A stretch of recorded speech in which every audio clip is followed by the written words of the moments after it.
Hills, Andy Osho and Terry Alderton are live at the Apollo from 11:35.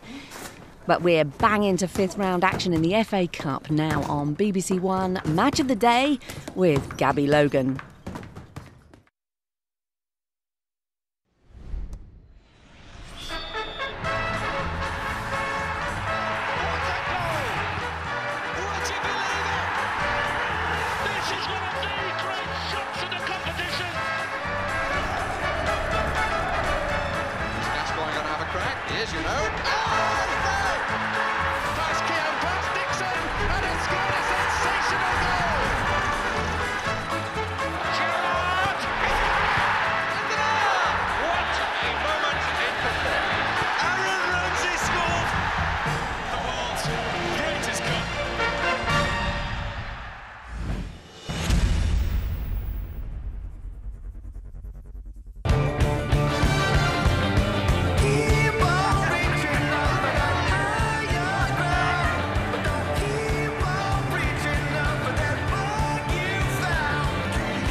Good evening. Highlights of 6 FA Cup fifth-round matches to come over the next 65 minutes in the company of Matthew Upson and Leon Osman.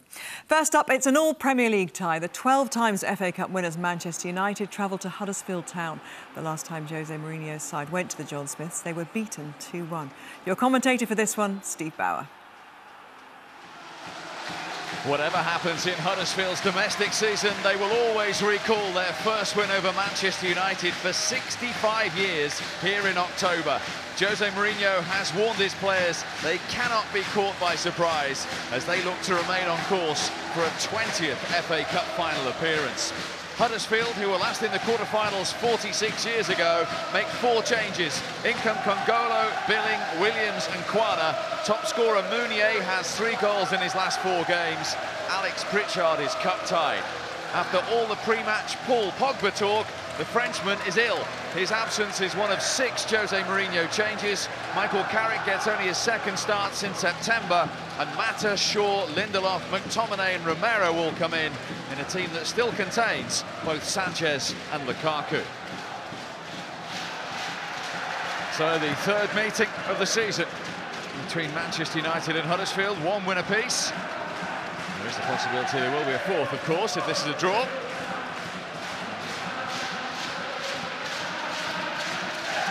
Herrera is another one on the injured list, along with Marcus Rashford, although Jose Mourinho hoping both of those will be available for the midweek Champions League trip to Spain to face Sevilla. That's won by Smalling. Lukaku wanted it back from Mata, got it back from Mata. Might be an opportunity here for Lukaku. Schindler up against him. Oh, it's brilliant from Lukaku. Less than 3 minutes gone. Strength, power, and then the finish. He scores for the 3rd round running in the FA Cup, and it's a perfect start for Manchester United. He couldn't have wished for any more. He held it up originally. Juan Mata with the ball. He didn't have to break stride, he just held off Schindler, checked, and put it at Lersel's near post. It's his 20th Manchester United goal, and it's one that silences the John Smith Stadium. Follows up from his goal against them in the Premier League at Old Trafford, with 1 in the FA Cup. Huddersfield 0, Manchester United 1. Philip Billing will get the opportunity to throw this long. It's in towards Mounier, who attacked it. Muted appeals for hands there. Williams. Ince.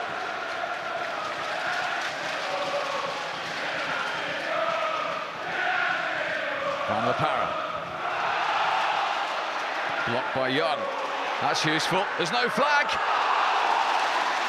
What a chance. And Tom Ince knows it. Well, Manchester United switched off here. It was all a little untidy. Billing's ball. They're appealing, but the flag from Gary Bezic wasn't raised. Well, we understand that VAR has looked at these two angles of this incident involving Chris Smalling, and it wasn't deemed clear enough to give the penalty.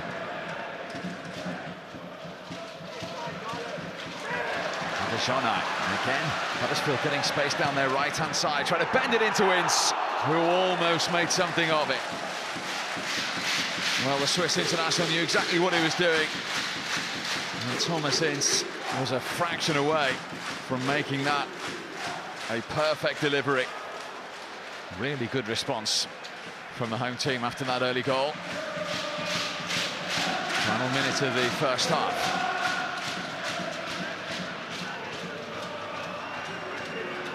Young.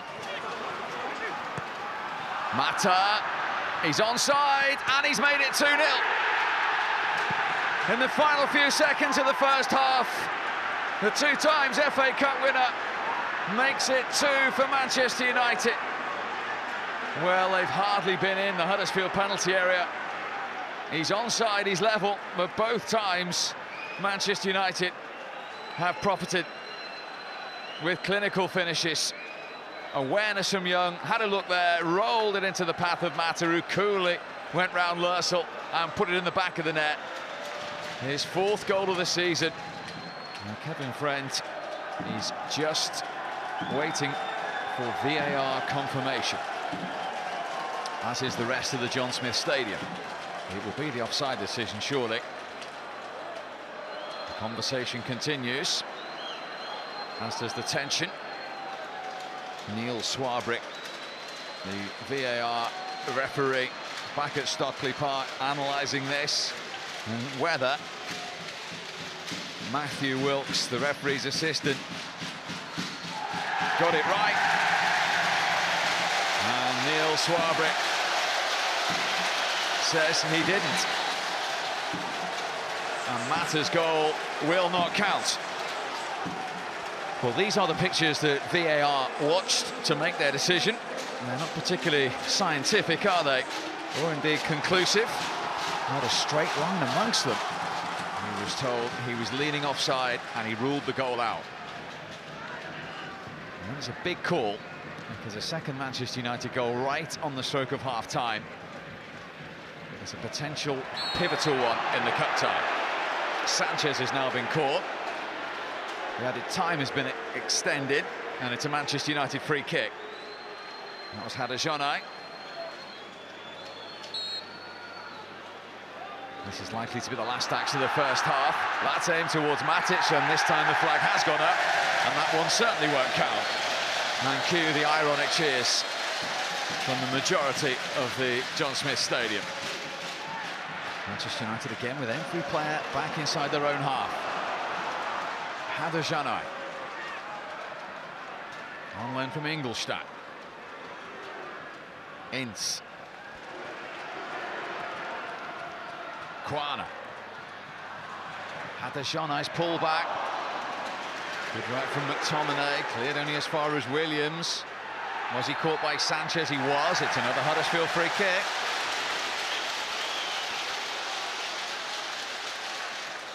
Positive from the USA international, just caught by Sanchez. Philip Billing is going to step up for this one for Huddersfield. On that left foot, and again the wall did its job. Back to Billing, all the way through, deflected on the way through. And Huddersfield have a corner.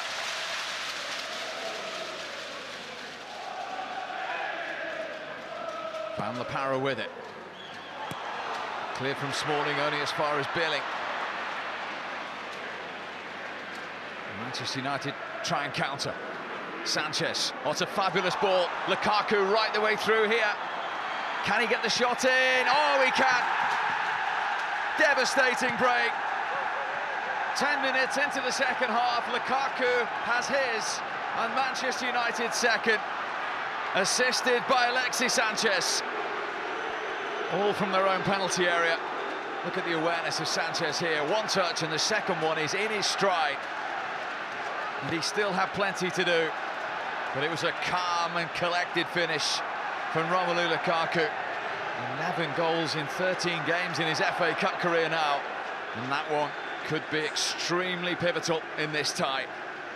Clinical again from the Belgian. No debate about that one. This time it most definitely is. Huddersfield 0, Manchester United 2.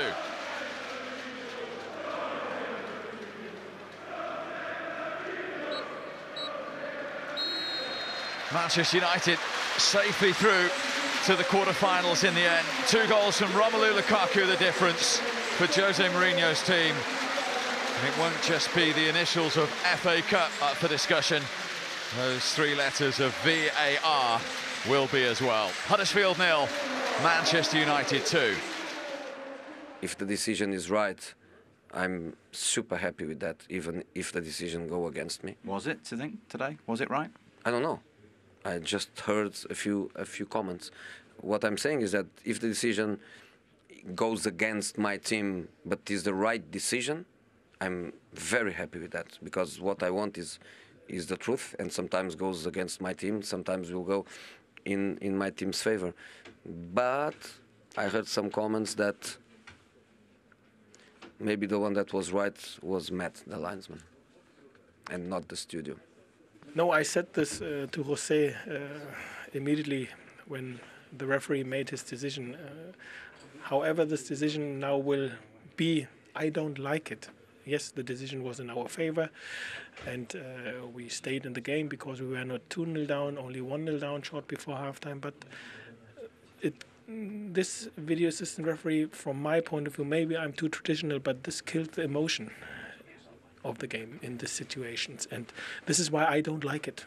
I'm up for the VAR, to be honest, and I think it's good for football, especially to make important decisions and make it a little bit fair. But it seems like today it was not very clear, the decision, and luckily it was against us, against me. Good thing is that it was not needed, that goal, because we won anyway. But I think we all wished it was quicker. What can we do? I think it's an experimental period. In Portugal we have it in every match of our Premier League, so I am quite familiar with what the VAR is bringing, good and bad. They have to kill the bad and make it perfect, because everyone that loves the game, I think, loves the truth. So here we are, talking about VAR again. It's where we're going to begin our chat. But the first thing we should say is, we'll get on to the application in a moment, the decision ultimately was the right decision, by the letter of the law. It's close, but yeah, they do get it right. And, you know, if you're going to use it, you have to make sure that you do get the decision right. And, you know, as you can see, as Ashley Young travels down in the wide area, he's just about to play the ball. You know, you can just see as it's stopped and analysed that Juan Mata is slightly, albeit very close, slightly offside. So ultimately they got to the right decision. However, the way it was projected and the way it appeared on screens from the broadcaster tonight in the UK was not good. It didn't look very professional. It appeared with wiggly lines. And Matthew, that's not what the Premier League wants the world to see from this cutting-edge technology. No, I mean, it's a problem that will and has to be tidied up. I mean, they make a statement, say these lines weren't used for them to determine the decision, but that's what we saw. Mm-hmm. So as the public watching the game live, if you see in those lines, it's not filling you with confidence in the VAR. Yeah, the images that came from Stockley Park, which is where the footage is all reviewed, were actually looking at footage that had lines, straight lines like this. This is what they've shown us afterwards. However, as you say, that's not what was shown to the world. The other thing, of course, is as well, even with that line through it, they're almost as near as damn it level. There's about, you know, a centimetre of knee there. So if you two on another Saturday night, 10 months ago, were seeing that linesman make that decision, you'd have been quite happy for that goal to stand from the naked eye. Oh, absolutely. It's so close. It's difficult for the linesman to see. Nobody would say, oh, give the linesman any grief for not getting that spot on. But it's so close again that he didn't call for it. The referee didn't call for it. The decision to review it came from Stockley Park. Are we chasing perfection now that is potentially hampering the game in terms of slowing it up and spoiling those moments? Absolutely. But for me, this is my biggest fear with VAR. The game isn't perfect. Jose Mourinho alludes to the fact we need to make this system perfect. How can you make it? But the game isn't played in a perfect environment. It's got so many different moving parts that these type of decisions, even if we freeze frame it like we have, you still have an imperfection of whether you can call it onside or off. And for me, it just brings a negative part to the game. Certain decisions, we spoke about goal line technology, those type, they're very clear, there's lines and they're quick. This type of decision for me is a difficult one to use VAR on. As Wagner said, it slows the game down, it takes momentum from the crowd, and sometimes that's not always a good thing. Let's talk about the match, and ultimately whether that decision was right or wrong, it wouldn't have affected the result, just the scoreline. You were quite surprised the way Manchester United, well, Jose Mourinho set Manchester United up tonight. I was. They played very deep. They allowed Huddersfield to have a lot of possession, and they played on the counter-attack, which you wouldn't expect from Manchester United. But when you do have weapons and ammunition like Romelu Lukaku and his pace, you do have the chance of scoring goals like that.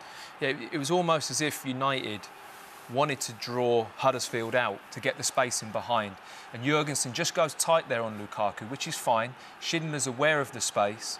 But the reaction of Jurgensen, once Lukaku lays the ball, he's more hungry for that. He knows where he's going. He wants to get in behind. Schindler manages just to get there, but his running full pace is very difficult to turn there. And here we go again, United playing on the counter-attack. When they went there in the league, they lost 2-1. They ended up having 77.9% possession. Today, Jose Mourinho changed that. They let Huddersfield have the ball. They had 45% possession today, but won the game comfortably. And this is why. You see the pace, the power of Lukaku, the space to run into. Great ball by Sanchez. And even with a couple of what you'd call bad touches, he still had the time and space to put the ball in the back of the net. Mourinho won't care about those statistics, though, will he? He cares about results. He's in the results business. Absolutely. I have to respect the fact if he has looked at that and decided to play in that style, he's gone there and got the result, and they're through to the next round of the Cup, and that, for me, is smart management. And a quick word on Paul Pogba, who was due to be in the team today and this morning was pulled out because of illness, but obviously things aren't going brilliantly for him and his manager at the moment, are they? And the word in France is that he's not happy about the way he's being played by Manchester United and Mourinho. Well, for whatever reason, things aren't going great. Sanchez has come in. Maybe that's upset the apple cart and upset where Pogba sees himself at Manchester United. I'm not so sure. But for whatever reason, things aren't all sweet at Manchester United for Paul Pogba. Manage all those personalities somehow, though, haven't you? Absolutely. I think it's a key and one of the most difficult parts of managing players of that value and with the money that's invested in them to keep everyone happy and to manage them properly. You know, it's a big challenge for the manager. Thanks for the moment, guys. Well, there was another all-Premier League affair at the Hawthorns where two relegation strugglers went head-to-head. Southampton won this battle in the league 2 weeks ago. Since then, West Brom have been embroiled in Taxigate. Commentary comes from Robin Cowan. Respite from relegation worries, at least for this weekend. An FA Cup tie might not be top of the list of priorities, but if there is a winner this afternoon, it'll only be a positive for the victor, with both sides finding wins hard to come by this season. It's been an eventful week for West Brom, major changes in boardroom level and then a warm weather training trip to Barcelona that resulted in 4 players being spoken to by the Catalan police for allegedly stealing a taxi. 2 of the newly named Cab 4 start today in Gareth Barry and Johnny Evans. 9 of 11 that won here at the Hawthorns 2 weeks ago for Southampton and named in the starting lineup today. Nathan Redmond is handed a first start since Boxing Day. A significant day for West Bromwich Albion Football Club. 50 years ago today, they played Southampton here during their journey to the final of the FA Cup, which they won back in 1968. It's a nice play, Ryan Bertrand. Cross just over Ward-Prowse, here's Cedric. Corner kick to Southampton. James Ward-Prowse with the delivery. An outswinger. Oh, and it's 1-0 to Southampton! Wesley Hoot, with his first goal for the club, found acres of space in the West Bromwich Albion penalty area to sweep home. A brilliant start for the Saints. It was a good delivery, but there was no one within 3 or 4 yards of Wesley Hoot. He'll never score an easier goal than that. And that is exactly what Alan Pardew and West Brom did not need. Krakowiak.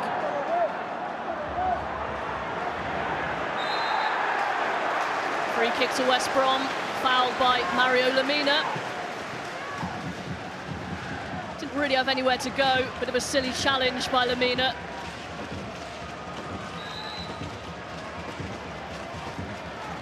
Here is Rondon, deflected over the wall. And it will be out for another corner kick to West Brom.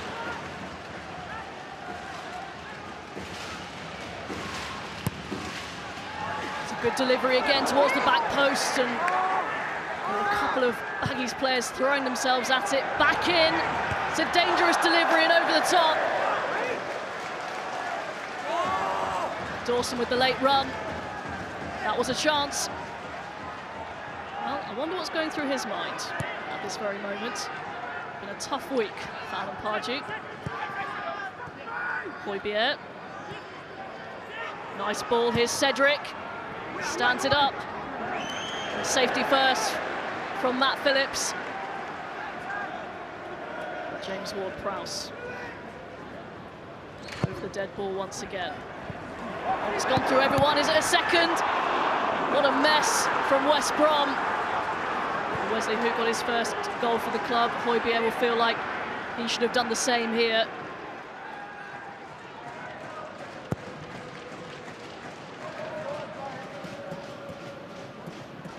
Oh, and that's a mistake.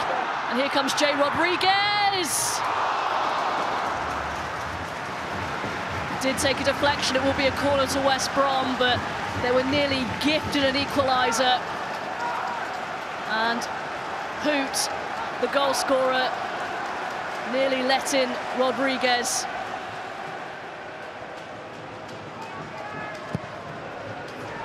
It's a good delivery. Dawson's there. Good leap by Dawson. Tipped over the bar by McCarthy. Much more promising from West Brom. He's enjoying the atmosphere. Rondon just ran into Hoot. Here's Krakowiak, deflected. What a save! Alex McCarthy had to readjust himself there. It took a humongous deflection off Wesley Hoot, and that is a terrific stop.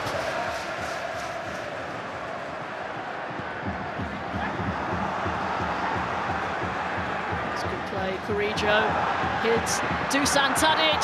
Tadic to wrap it up! That is a cool, calm finish from Dusan Tadic. His fourth of the season, expertly done, and West Brom are in real trouble now. Corrijo did really well to hook this into the path of Tadic, and you've got to say that's poor from Krakowiak. Didn't get the challenge in, and Tadic, that is a sensational lob. Beautifully done, and it's a long way back from here for West Brom.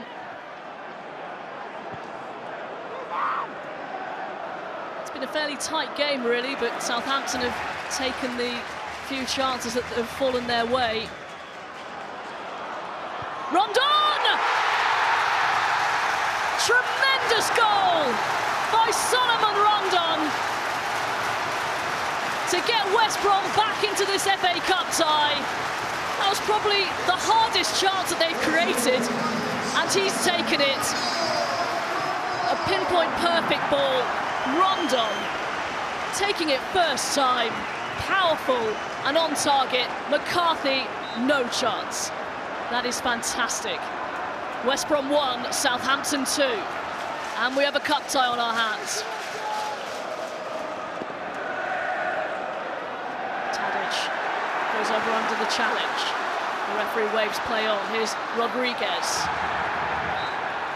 The referee's given the free kick West Brom's way. Rodriguez sandwiched between Højbjerg and Lemina. Barry looking for Dawson. Wants the corner kick, and he's got it.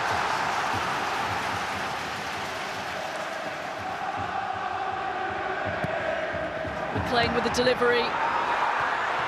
Oh, and it's just just punched off the line by McCarthy. How on earth did that stay out? Very, very close from Ahmed Higazi. What a stop from the goalkeeper to keep it out. Suddenly the tables have turned in terms of pressure. Richo Pellegrino now looking the more animated. Here's James McClay, forced to turn back. Stevens with the header. Yet another corner for West Bromwich Albion.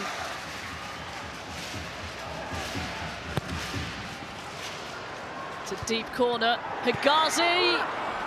Oh, off the bar. Rondon! Off the line! Incredible. They couldn't have come closer, West Brom. Ryan Bertrand has saved Southampton from conceding another. West Brom head in hands, be wondering how on earth they're not level. I didn't think we was great first half. You know, we'd had obviously a week of not what you'd really wished. But second half we showed a lot more confidence and we really pushed Southampton. It's important for us for many reasons. Obviously the first one will move to the next round, and in one game we have had this possibility, we did. And also because, okay, we want to use this game to give some opportunity to some players that they are not playing too much, and also because we want to improve as a team, as a spirit, obviously to prepare for the next Premier League game. We changed the captaincy over to Gareth because I think that was the right thing to do. But of course, I need, I need to get wins for this club, and I have to make a decision what I thought was right in terms of getting a strong team out on the pitch, and that will be the same going forward. I know you mentioned before this game that the boardroom uncertainty means that your job isn't quite as certain as it was before. Does this result change any of that sort of thinking from your part? Well, that's not a decision for me, but in terms of the team and how the character they showed, and our fans, by the way, they were brilliant and showed the loyalty they have to the club, and now we have to show our loyalty by doing the work as best we can this week and try and get ourselves a result in the league.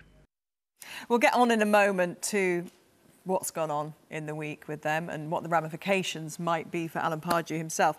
But actually, with all that and, what had happened, we expected perhaps West Brom to come out in the first half with a little bit more intent, and, the crowd that were there weren't getting on their backs, and perhaps would have expected them to come out with a little bit more purpose. I expected a quick start. I expected them to be on the front foot, be in the face of Southampton and make a game of it, but it was anything but.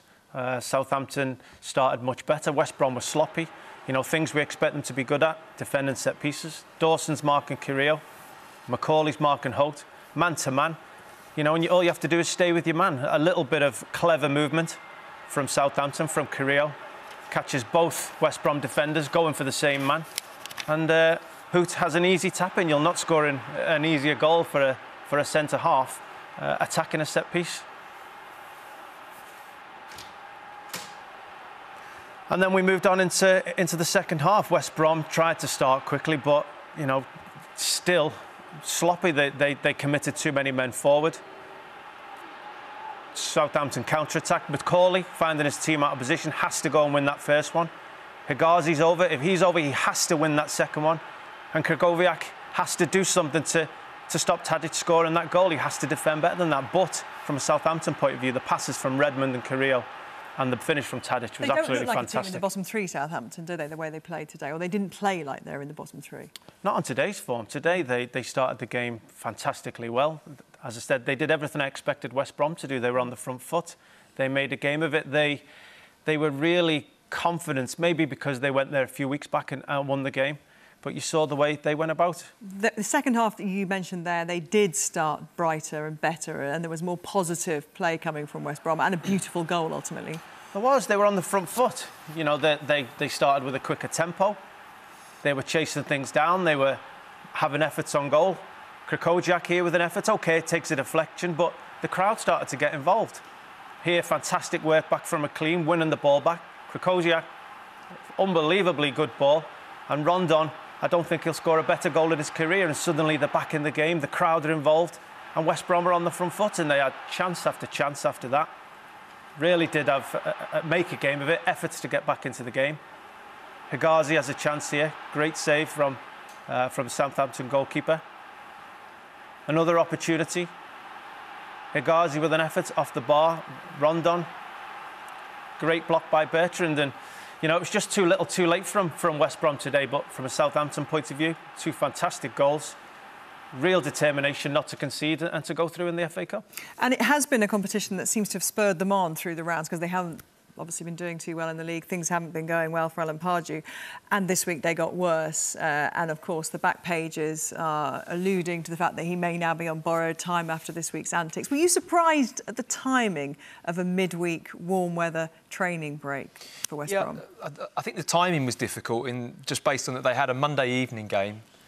To go and enjoy that break and then get back and prepare for Saturday, you've only got a 4-day window. So it's quite tight time-wise to do that well. But I have to say, I understand the value of what those trips are, and I think they're important, whether you're top of the league or bottom of the league. I think they have a real value. I think getting the team together, getting players together is really, really important. Maybe even more so if you're at the bottom of the league. So I understand. And so what you're intimating is that it's about going out and the players bonding, perhaps over alcohol, having a good time. There has to be times when players are allowed to relax, you know, get together, a good bit of spirit. But just for both of us, the timing of doing that with them playing Monday to Saturday was just a bit strange. I should say allegedly stealing taxis, obviously. 2 down, plenty more to come tonight.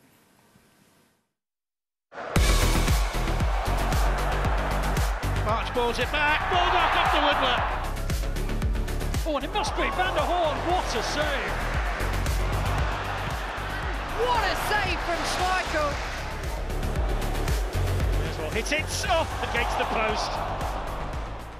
Next to the Amex and back to the 80s. 1983 finalists Brighton take on 1987 winners Coventry City, who are aiming for a second Premier League scalp in the competition this year. Jonathan Pearce does like to be beside the seaside.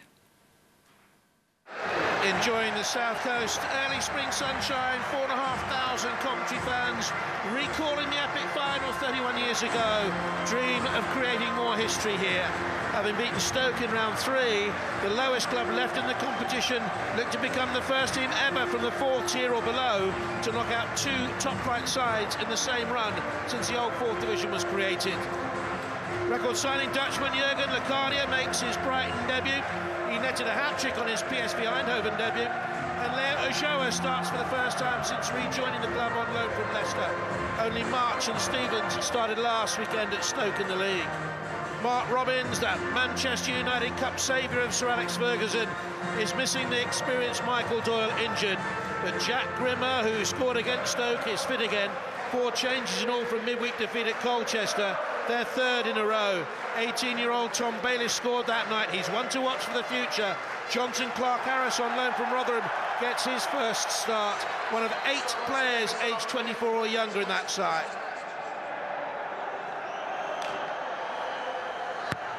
Out sweeps the corner kick, looking for Goldson again. It's up with Hernaby. Locadia hits the woodwork. On his debut, Goldson back towards any record signing. Nearly comes to the far stick. Well, he has this habit of creating startling impact. On his PSV debut, he scored a hat-trick against Venlo, the first player in the Dutch league to do so since 1969. And he very nearly got off the mark in the opening moments of his Brighton debut. Locadia unlucky. Goldson heads it away. First to it, though, is McNulty. And this looks dangerous for Coventry City. Came off Goldson. Tentative appeal from one of the Coventry players there, John Barrett, for handball. Great roar from the Coventry fans down the other end. I think it hit Goldson on the flank, but the Premier League side switched off momentarily. Low and flat, good header off the bar. So unlucky there, Coventry City. What a let-off there for the Premier League side. And Johnson Clark-Harris nearly scored his first goal back at Coventry. All credit to Coventry for coming here to attack, not sit back and try and grind a result out. I don't think they had the players or the depth in the squad to deny Chris Hughton's side by playing that way. There's Locadia, tried to cushion the header and bring it down. with 9 goals for PSV before moving to Brighton. Is Knockaert, rubber of a cross, Locadia 1-0! Another debut goal for Jurgen Locadia. Good enough to win 2 titles in Holland, good enough for Brighton to play a record at £14 million. He's been hamstrung since signing. His debut finds a goal. Brighton have regularly in the last decade gone beyond round 3, but they haven't reached the quarter-final since 1986. Joa, March, saw the run of Sutton. Locadia has lost his man in the middle. If they can get an early cross in, Locadia should have been 2. Promising signs for Brighton is the way he made the run. Got ahead of his man, and he's not quite match sharp enough to have squeezed the extra foot out of the run and got that second goal. March. Kai Allen made a good run into space, not seen. March back to Knockaert. Took it well enough. Can he get that cross in early? And off young Ryan Haynes it goes. Sutton with it.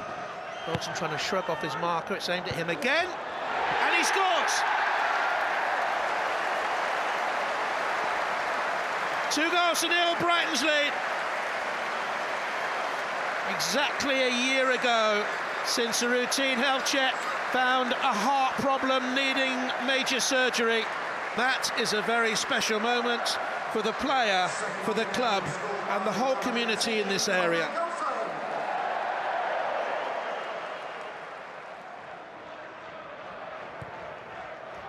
Goldson with a header. It's not a bad piece of control and a fine effort there. Really good effort by Josh Barrett. Brought it down well, kept it moving and looped the shot just wide. He's 19 years of age, Barrett, and only his 4th game for the club. Brighton have let too many home points slip away this season from positions of advantage. 14th in the Premier League table at the moment, but they would have been a lot higher had they put games to bed here that they should have won. Here's March, deep cross, Knockaert should keep it in. He's got Locadia again pulling away from the defender in the middle. Bruno, Ochoa! His first goal since his return. Lovely centre-forwards header. The game is safe. Credit to Knockaert for keeping it in. Good delivery from Bruno, brilliant header. An hour play, Brighton 3, Coventry 0. To Clark Harris. And now Bayliss. It's a decent cross. Clark Harris, oh, he's flicked the woodwork again. How unlucky. Now Barrett. Haynes. Johnson, Clark Harris really deserves a goal. Bayliss just flicked in the cross really, and it was barely a touch. And for the 2nd time in the game, he hits the woodwork. He's been a real handful for the Brighton defenders. Still only 23. That's high from the back, up towards Johnson, Clark Harris. It misses him. Goldson with the header. Back to Johnson, Clark Harris. He's deserved that. Long ball up, the set-up by Ponticelli, and there he was. Oh, fully deserved. And one of the biggest cheers of the day. 76 minutes gone. Coventry gets a consolation, no doubt. But it was really well taken. Oh, the Coventry City fans have come in their thousands. 4,500 of them, and a goal to remember. Really good atmosphere, has been all the way through.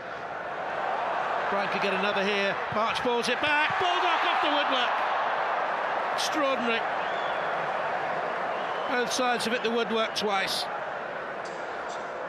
Well, it was so nearly a 4th for Brighton. Didn't do much wrong. Aimed it, tried to place it, hit the angle of post and bar. This is a good run and a dangerous cross come in, and it's bounced back kindly to Nicky Menpar after another good run by Johnson Clark-Harris. His cross splashes into the middle, deflected kindly here for Brighton, but it's Brighton's day in a first quarter-final since 1986, and Brighton through 3-1. Really pleased. I thought that the application was exactly what you need in this type of game. We had to fight hard for it. We're up against a Coventry side that I know they've dropped a little bit in the last sort of couple of weeks, but have had a good season and probably showed why they are in a position or the season that they've had. We've had a real good go. Certainly the second half. I thought the second half was better. We got a bit more of a foothold. We've got our goal. We've hit the post. Johnson Clark-Harris has had a shot that's been saved at the end by Tim Krul, and we go back with our heads held high, lower out the competition. It's been a brilliant run. The supporters have backed us to the hilt, and they've enjoyed it. And hopefully we can now finish our season off on a positive note. So Brighton in the quarterfinals for the first time since 1986, Matt, and a lot of positives for them today, actually, and a good performance overall. But for a debutant like Jurgen Locadia to score when you're record club signing, it must be a great feeling to put in a performance like that. Absolutely. I mean, I think it was his first shot on target for the club he scores with, but I mean, he shows here how sharp he is in the box. It's a great, improvised effort there to hit the crossbar. And all first half, Brighton were fabulous from their set pieces. Here's his goal. I mean, Knockaert almost kind of scuffs the cross, but just his little movement here, just to pull off from the defender. And it's a lovely finish struck into the bottom corner. He's really shown his quality in front of goal. This one, again, he makes this little pullback. He doesn't rush along the line of the defenders. He knows where the space is. He just doesn't quite get the left foot finish on the end of it. Running along behind, it's a great little pass through from the midfield, but he's shown he's got the cleverness to make that movement in and around the back four. This one I love, just because it just shows his desire to want to get in the box. He's got about a 3-4 yard deficit there, but he makes it up just through the aggression and desire to want to get there and score, and probably should score once he gets there. Another left-footed effort, just on the move. Left or right foot shooting was good. I mean, Coventry just could not deal with him all game, and it was an outstanding debut for him. Another effort here just to get in the box, just to show that desire. Once he lays it off, he doesn't want to stand still. He wants to get in the box and score goals, and it's a great addition for Chris Hughton. And Coventry, Mark Robbins there said they've had a good run. He's been pleased with what it's done for the team, a young team, and some real positives for them. Johnson Clark-Harris, one of those. Yeah, I think he's on loan from Rotherham, and he had a great afternoon. He hit the crossbar with a glancing header, he timed it brilliantly, and his finish for the goal, with his laces on the half volley, was a real class and was a real bright point for Coventry. And we should just give a word as well to Connor Goldson, who, of course, just last March was having open heart surgery. So to see him back on the score sheet just a couple of games into his comeback, also great news. It's great to see players coming back from those kind of injuries, and all credit to him and the medical team at Brighton. To be back playing is a great thing. Thank you very much. Former Sheffield Wednesday manager Carlos Carvajal returned to the club. He left on Christmas Eve with new side Swansea City. His record going into this one, a single defeat in 11 matches. Pretty good. Alistair Mann was at Hillsborough. Carlos Carvajal returns to the club, who didn't really want to sack him, well aware of the crippling injury list which blighted his third season in charge. His successor Jos Luhukay has inherited the same list of absentees, but makes 6 changes to the side which beat Derby on Tuesday. Among the 5 who remain, George Boyd, who's the only man in either starting 11 to have played in an FA Cup final. 6 alterations also for Swansea, whose plans were disrupted when Alfie Mawson was injured in the warm-up. Cal Norton takes his place. Connor Roberts is the only replacement who wasn't in the 18 last weekend, but he's been an ever-present in the Cup so far. Sheffield Wednesday usually deploy 3 centre-halves and 2 wing-backs. It's certainly the system they have, but already it's a positive start for them. And in many ways, Adam Reach maybe should have put them in front. Just appeared as though the angle was getting tighter and tighter for Reach, and it just brushed off the fingers of Nordfeldt. Well, Alfie Mawson was down to play, but then he hobbled out of the warm-up with just a few minutes to the start of the match. He's now wearing a leg brace and has crutches. Could be worrying for the next few weeks for Swansea. Norton. Well, took a deflection, his shot never looked like it was going on target, but at least the hosts are now going to have to defend a corner, and they've not had to defend too much in the match. Van der Horn then tries to get to the resulting corner, punched away by Dawson. In by Carroll, cleared by Venancio.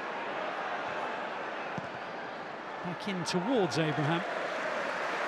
But an easy one for Cameron Dawson. Now, was there a push on Abraham? Poodle's challenge behind the Swansea striker. Well, that's a penalty, isn't it? I suspect, had there been VAR, and there isn't today, they would surely have had a penalty there, Swansea. Tackled by Carroll. Now Abraham. It's a good ball. Routledge round the back. Tries to pick out Key, but it was well dealt with by Poodle. Well, Swansea have had their best moments of the game in the last few minutes of it.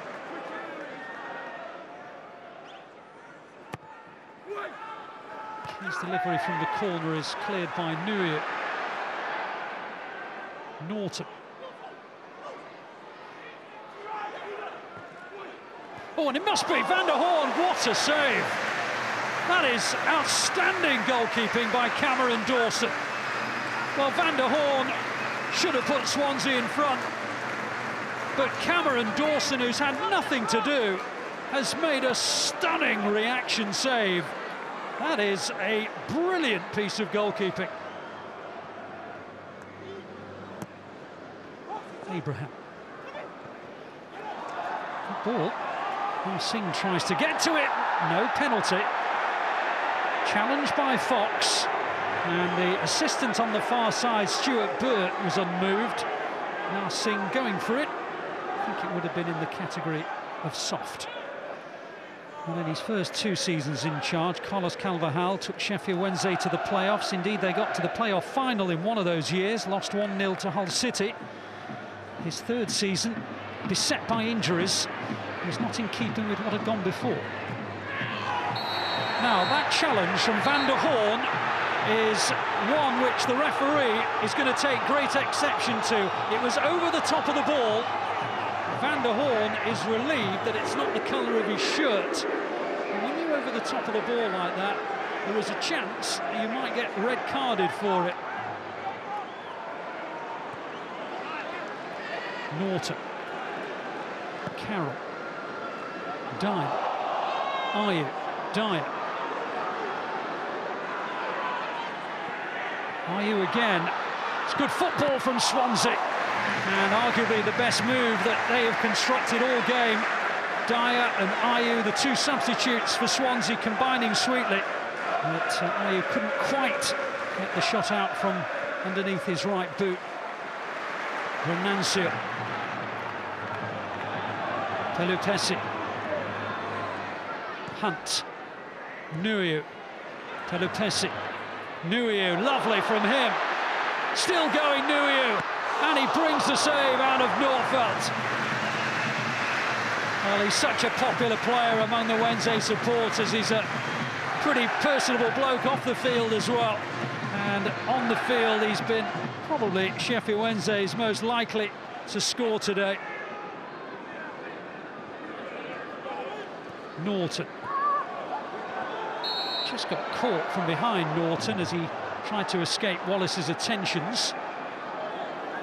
Well, both sides are about to make a substitution here.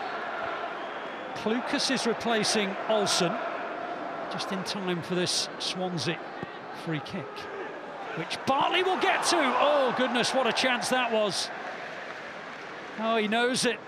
All it needed was a touch, and Swansea would have been in the quarter-finals of the FA Cup.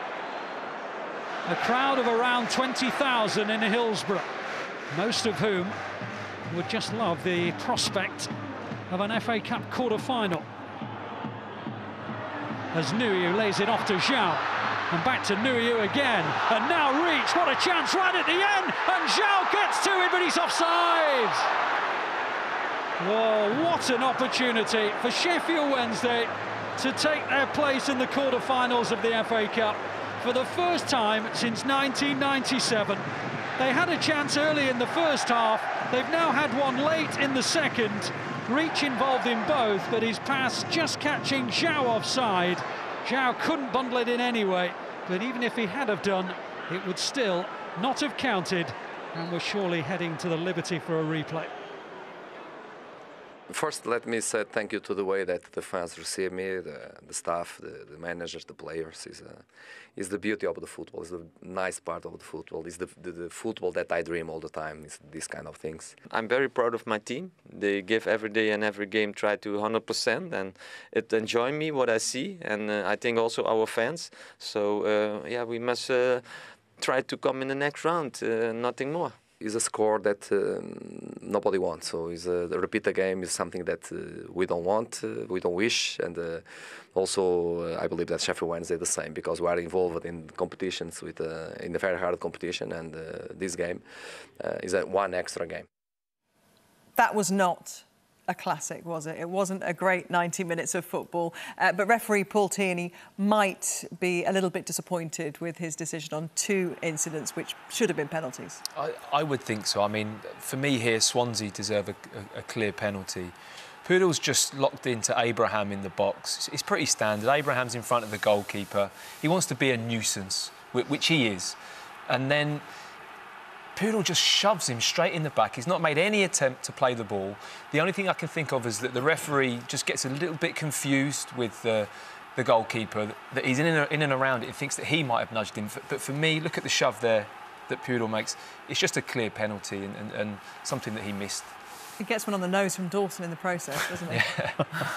And then there was another a little bit later on as well, which was fairly clear-cut. And I think this one's a penalty as well. Fox is marking Narsingh in a good position, but Narsingh spins and Fox just doesn't match the run. And, you know, once he gets goal side, the defender should respect his position. Referee's got a good view of it, but Fox just has a swipe of it. And, you know, I think when you do that, you make contact with the player in the penalty area. I think you're giving a penalty away. And, you know, I think Sheffield Wednesday got away with one there, and the ref missed it. Wasn't exactly a fox in the box there, was he? It was a very good day, though, or he'll come away from that feeling very proud of himself. Cameron Dawson with a save that we should relive.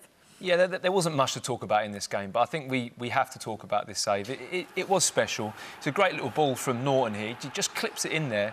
Van der Hoorn thinks he's done everything right here to score, which he has, really. But the reaction from Dawson, it's a fabulous save, you know, close-range reaction. You can't ask for more from your goalkeeper. And just look at Van der Hoorn there. To push it over the bar is a fantastic save, and Van der Hoorn just cannot believe what's happened. Can't believe he's not scored.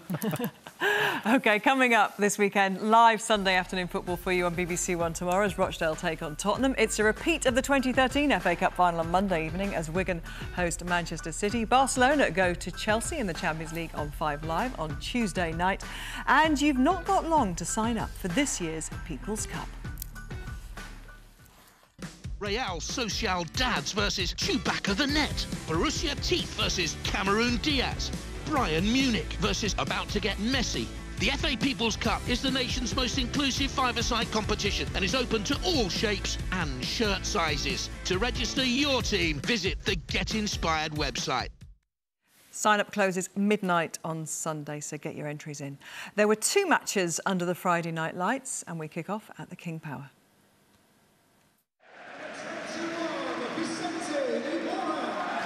Riyad Mahrez is back with a smile, according to his manager. He starts for the first time since returning to training after his move to Manchester City fell through. Captain Wes Morgan is back from injury as Claude Puel makes 6 changes, but it's still a strong side. 6 changes as well for Sheffield United, mindful of their playoff push. Injuries and suspensions have taken their toll, whilst on loan Manchester United forward James Wilson is their only new signing who isn't cup-tied. Gray with the chance to run at the Sheffield United defence. Lovely ball to Jamie Vardy. And Vardy just past the post. Positive driving run from Gray. Saw that Vardy had the space. And inches away. Deflected ball in, headed up by Simpson. And an excellent challenge by Maguire.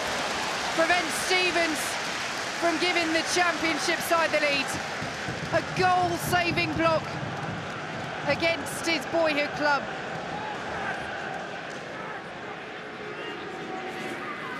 Mahrez through to Vardy, flag stays down. Well saved by Blackman. The combination of Mahrez and Vardy linking up again. Stays onside. Blackman out sharply.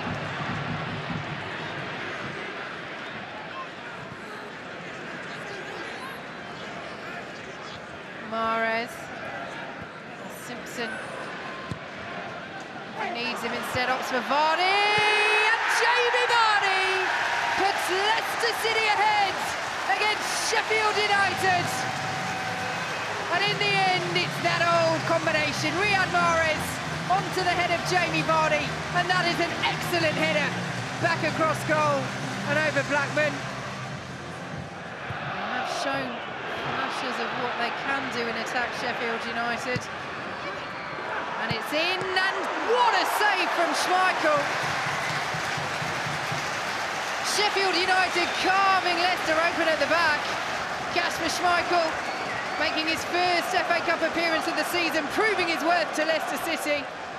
Quite a lot of things had to go well for us tonight, you know, bounce of a ball, and we had to defend and be organised, and we did that. Respect that the team that they picked as well was quite a powerful one. And we give a good account of ourselves, but ultimately we're out of the competition and we're disappointed. It was a quality goal that won it for you in the old combination, Jamie Vardy and Riyad Mahrez. Yeah, of course, it's good. It's good to see this move again, of course, and of course Riyad wanted to score today, but it was not possible for him. But he gave a fantastic assist. Olivier Giroud won the FA Cup 3 times during his time at Arsenal. Back in May, he came off the bench at Wembley to help them get the better of Chelsea. He keeps his place in the Blues starting lineup this evening, but Antonio Conte has made 6 changes, including another start for 17-year-old Ethan Ampadu and a debut for Emerson. 2 of Hull City's regular defenders cannot play because they're on loan from Chelsea. So 34-year-old Michael Dawson returns after injury, despite completing only 1 training session. Hull have never won here at Stamford Bridge.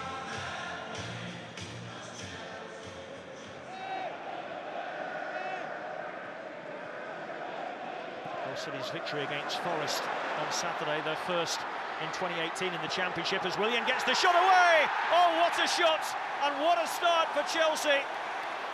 Under 2 minutes on the clock, and the returning Brazilian Willian settles Conte's nerves. Away from Diamonde, and finding Pedro over the top for Giroud. Flag stays down, but the ball is over the bar. I think Giroud might have thought he was offside, but even so, it's a glorious opportunity for him to register his first goal for Chelsea. Giroud's layoff. Fabregas, what a ball. Pedro, what a take. He's in for number 2 this time. And this time, the Spaniard puts it away. As soon as Giroud lay it off there, Fabregas knew what was on. The early ball, and Marshall cannot keep him out.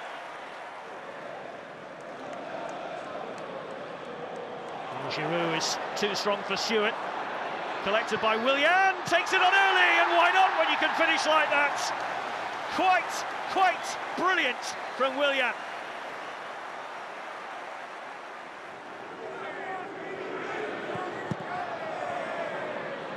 A run for Emerson. He's got away from Myler, and it's in. And Olivier Giroud has his first Chelsea goal. And you sense there'll be plenty more in Chelsea blue where that came from.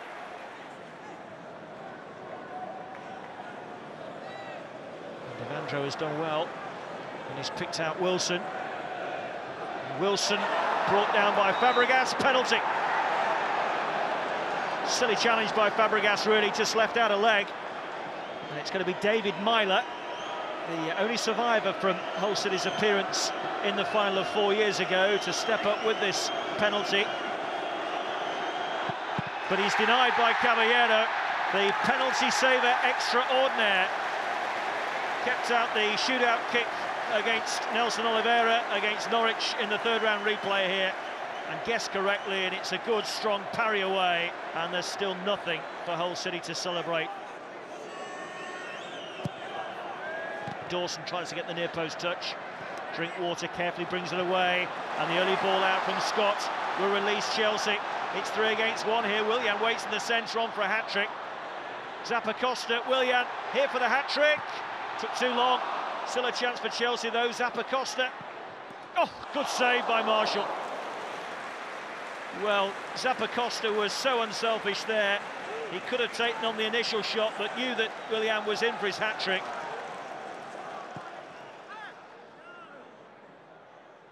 It'll come out as far as Drinkwater. Got over that well, and it's a good save from Marshall.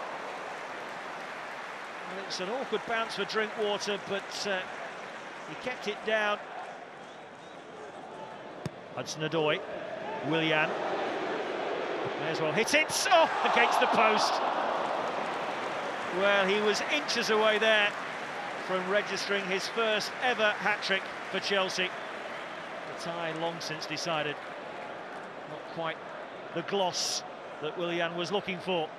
We knew it was going to be a tough ask, but you could see some of the flair plays they've got that exhilarate. To watch them live and close up and personal as we did today, we've probably given a little bit. We weren't close enough to them at times as well in the first half and in the middle of the pitch. Second half, total different story.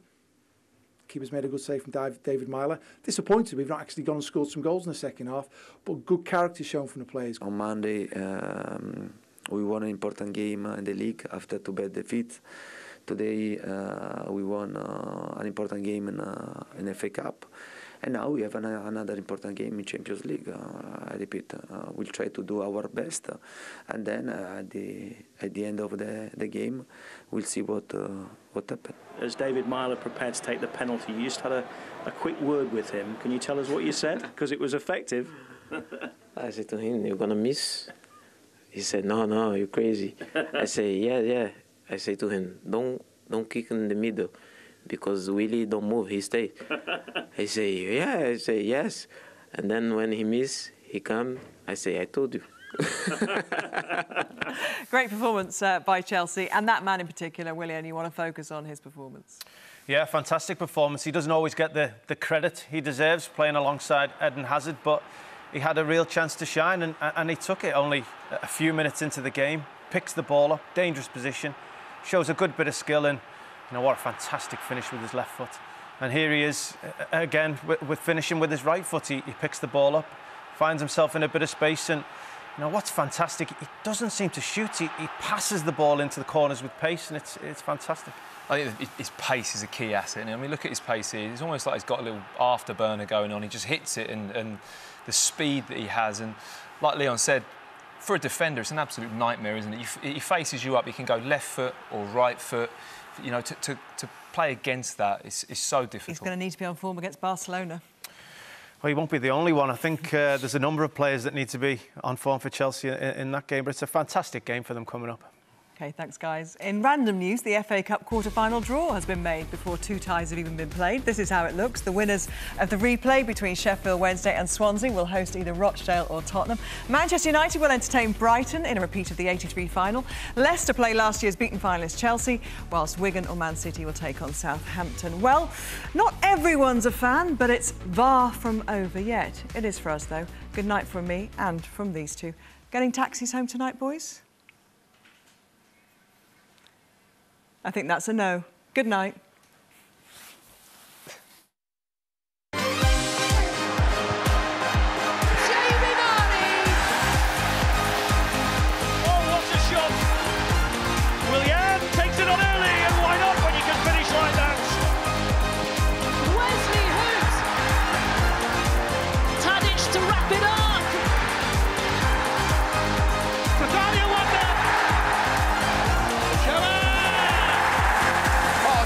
Lukaku.